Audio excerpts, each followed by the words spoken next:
네, 안녕하십니까, 광닭입니다. 자, 여러분들, 지금 보고 계시는 건 배추와 무입니다. 그리고 오늘 날짜가 11월 1일입니다. 저는 9월 1일 날 모종을 정식했고요. 여기 보시는 무는 8월 28일에 파종을 했습니다. 그러면 지금 현재 이 배추는 60여 일을 넘긴 상태고요. 무는 대략 63, 4일을 지나고 있네요. 그리고 앞으로 저는 2주 후, 즉 11월 15일경에 수확을 해서 김장을 할 예정입니다.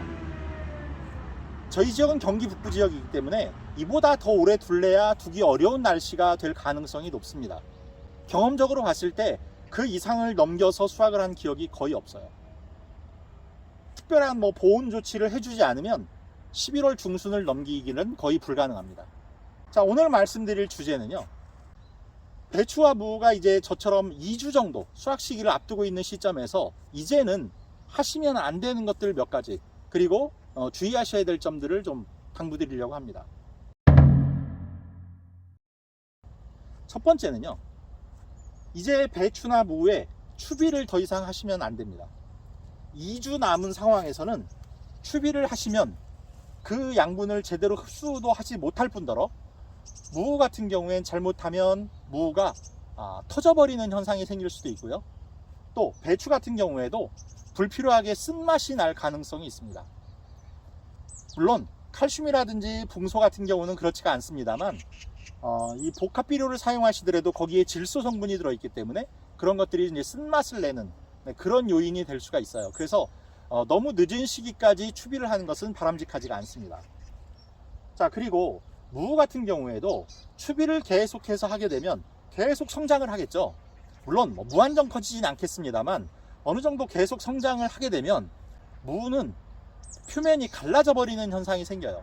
그게 바로 열근 현상입니다. 이 열근 현상이라는 건 가운데 무 속이 썩는 것과 차이가 있어요. 그것과 혼동하시는 분들이 간혹 계시는데, 무의 속이 썩는 건 칼슘과 붕소의 결핍으로 인해서 속이 채워지지 않는 거예요. 왜냐하면 양분의 이동이 이루어지지 않아서 속을 채우지 못하는 겁니다. 그런데 겉표면이 갈라지는 거는요, 양분의 이동이 너무 잘 되거나 또는 물의 흡수가 갑자기 너무 많이 일어나서 속이 급작스럽게 팽창하기 때문에 표면이 그걸 따라가지 못해서 갈라져 버리는 거예요. 그러면 판매하시는 분들 같은 경우에 상품성이 많이 떨어집니다. 그래서 늦은 그 추비는 하지 않으시길 바래요. 그래서 못해도 2, 3주 전에는 제가 추비를 멈추시는 게 좋다라고 전에도 한번 영상에서 말씀을 드린 적이 있습니다. 자, 다음 두 번째로 하시면 안 되는 거, 바로 농약 살포입니다. 농약 살포는요, 저는 3주 전부터는 최소한 멈춰 주셔야 된다라고 말씀을 드리고 싶어요. 그런데 다소 늦게나마 또 어떤 해충들이 생겨서 문제가 되는 경우들이 있죠. 진드기라든지 하는 것들이. 그런 경우가 있다 하더라도 아무리 늦어도 화학농약의 경우입니다. 2주 전까지는 중단하셔야 됩니다. 그래서 대부분의 화학농약의 그 포장지, 설명지에 보면 2주 전까지만 사용을 해라라고 아마 주의문이 써 있을 거예요. 그래서 제가 권해드린 방법이 하나 있어요. 어쩔 수 없이 화학농약을 쓰시겠다 할 경우에 전반부, 중반부까지만 화학농약을 사용을 하세요. 그것만으로도 사실 후반기까지도 지속력이 가는 경우들이 많습니다. 그런데 그럼에도 불구하고 좀 간간히 그런 피해가 보인다 그러면 중후반기부터는 유기농 약재를 뿌리시는 것이 안전해요. 더더군다나 이렇게 수확기가 다가올수록 화학농약을 뿌리시는 것은 여러분과 여러분의 가족의 건강을 위해서 결코 좋지 않습니다. 세 번째로 말씀드릴 이제는 그만하셔야 될 내용, 바로 물주기인데요. 이 물주기는 제가 조금 차별점을 두어서 말씀을 드릴게요. 무가 또는 배추가 칼슘의 결핍을 겪고 있다거나 양분의 결핍을 겪고 있어서 결구가 잘 안 된다든지 아니면 뭔가 손상이 일어나고 있다 하시는 분들은 물주기를 지속적으로 해주셔야 돼요. 그래야 양분의 흡수가 잘 이루어져서 결구가 된다든지 아니면 속이 찬다든지 하는 경우가 계속 지속적으로 있을 수 있는데, 문제 없다, 내 배추 내 무에는 별 문제가 없다 하시는 분들은 2주를 앞둔 지금 시점에서 물주기를 이제 멈추시는 게 좋아요. 왜냐하면 아까 제가 말씀드린 대로 추비와 마찬가지로 물주기를 계속 하시게 되면 양분의 흡수, 물의 흡수가 계속 일어나서 무는 뿌리의 갈라짐, 즉 뿌리의 터짐 현상이 생기기가 쉽고요. 배추 같은 경우에도 이 양분을 계속 흡수하게 되니까 필요 이상으로 속이 너무 꽉 차버리거나 아니면 질소를 계속 흡수하면서 쓴맛이 나거나 반대로 너무 싱거운 배추가 될 수도 있습니다. 그래서 물주기는 특별한 이상이 없는 한 2주 정도에서는 멈춰주시는 게 좋습니다. 자, 그리고 하나 또 추가적으로 당부드리고 싶은 게 있어요. 무와 배추는 수확 시기를 너무 늦추시면 안 돼요.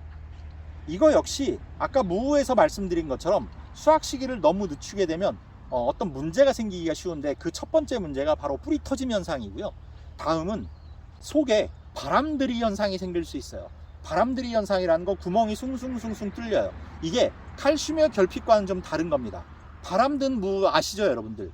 안에가 스펀지처럼 그렇게 퍼석퍼석해지는 거예요. 그런 현상이 왜 생기냐면 수확 시기가 너무 늦어지면서 양분의 흡수가 받쳐주질 않으니까 이제 동화작용이 아닌 이화작용이 일어나는 거예요. 이화작용이라는 건 양분을 소비하는 현상입니다. 동화작용은 광합성이라든지 하는 것들을 통해서 양분을 만드는 현상이고요. 이화작용이 바로 양분을 소비하는 현상인데 동화작용보다 이화작용이 커지기 때문에 그 자체 내에 있는 양분을 소비하는 거예요. 그러면 무는 양분을 어디다 저장하죠? 바로 뿌리 안에다 저장을 합니다. 그 저장된 뿌리 안에 있는 양분을 소비해버리는 거예요. 그러니까 그 안에가 숭숭숭숭 뚫리는 겁니다. 그래서 바람들이 현상이 일어나기 좋다. 그래서 너무 늦은 시기까지 놔두시는 건 좋지 않다. 그리고 너무 늦은 시기까지 놔준다 하더라도 저희 지역 같은 경우에는 추워서 다 얼어버려요. 그런데 이제 이런 현상이 많이 나는 지역이 어디냐면 오히려 따뜻한 남쪽 지방입니다. 따뜻하다 보니까 좀 더 놔둬도 되겠지 하고서 하염없이 놔두시는 경우가 있어요. 그렇게 되면 이제 햇빛도 광합성을 거의 하지 못하고 뿌리도 이제 양분 흡수를 거의 하지 못하는 상황에서 그런 이화작용이 심해지면서 바람들이 현상이 생기는 무를 수확하실 수 있다라는 점 기억하시기 바라고. 다음, 배추는요, 계산법을 잘못 알고 계시는 분들이 많아요. 배추의 수확 시기 계산법부터 한번 말씀을 드릴게요. 90일 배추를 가을에 심습니다. 근데 우리가 90일 배추라고 하는 건 모종을 정식하시고 나서 90일이 아니에요. 근데 이걸 착각하시는 분들이 굉장히 많습니다. 잘못된 정보를 갖고 계신 분들이 많아요. 90일 배추라고 하는 건 씨앗을 파종하고 나서부터 90일입니다. 그래서 씨앗을 파종하고 싹이 나고 모종이 자라는데 약 20여일 정도가 걸린다고 보고 그걸 여러분들이 구입해서 심으시게 되면 보통 70일, 아무리 늦어봐야 80일 안에는 수확을 끝내시는 게 좋습니다. 그 이후가 되면 이제 이 배추 안에서도 이화작용이 발생해요. 그리고 또 하나, 보통 우리가 과일을 사서 집에다가 오래 놔두게 되면요, 깎아서 드시게 되면 단맛이 별로 없어요. 그게 왜 그러냐면 그 탄수화물, 당분, 단맛을 내는 그 성분이 분해가 됩니다. 그래서 단맛이 서서히 줄어드는 거예요. 마찬가지로 오래된 야채들이나 이런 걸 먹어도 맛이 별로 없잖아요. 같은 원리입니다. 배추도 한참 지금 양분을 잘 저장해 놓고 있는 상태에서 김장이 돼야 달고 맛있는데 이것이 지나치게 오래 밭에 놔두게 되면요, 노화가 심해지면서 이화작용이 심해지고 당분의 분해가 활발해져서 맛이 덜해져요. 그러니까 수확 시기에 맞게 수확을 끝내시는 게 좋습니다. 무와 배추를 같은 시기에 수확하실 수도 있겠지만 무 같은 경우에는 날씨가 좀 추워진다 싶으면 수확을 하셔야죠. 왜냐하면 무는 0도 밑으로 떨어지게 되면 없니다. 물론 어떤 분들은 이게 뭐 얼었다 녹았다를 반복하면 더 맛있어진다 하시는 분들이 있는데 그건 따뜻한 남쪽 지방 얘기입니다. 경기 북부 지역은요, 한번 온도가 떨어져 버리면 순식간에 영하 4도, 영하 5도까지 순식간에 떨어져요. 근데 그 상태가 되면 얼었다 녹았다 이게 안 돼요. 한번 얼어버리면 그냥 그 무는 바람든 무가 됩니다. 그러니까 무는 저장이 배추처럼 어렵지 않잖아요. 배추는 캐가지고 집에 2, 3일만 놔도 무르는 잎들이 생깁니다. 그런데 이런 무는 캐서 자루에 넣어서 보관하시면 뭐 문제 없잖아요. 그러니까 온도가 떨어지기 직전에 바로 수확해서 무는 저장을 하시고, 그 다음에 배추는 김장하시는 날짜에 맞춰서 하시되 아까 말씀드린 것처럼 계산법을 그렇게 정확히 하셔서 늦어도 정식 이후 70일에서 80일을 넘기지 않으시도록 하는 게 좋습니다. 자, 여러분들 이렇게 애써 기르신 무와 배추를 막판 후반기 관리 잘못하시거나 수확 시기 계산 잘못하시고 아니면 추위가 오는 걸 대수롭지 않게 여기셨다가 품질이 떨어지는 그런 무와 배추 수확하시면 안 됩니다. 그러니까 마지막 후반기 관리 잘 하셔서 풍성한 수확 그리고 아주 만족스러운 수확 하시기를 바라겠습니다. 자, 구독, 좋아요, 알림 설정 부탁드리면서 인사드리겠습니다. 감사합니다.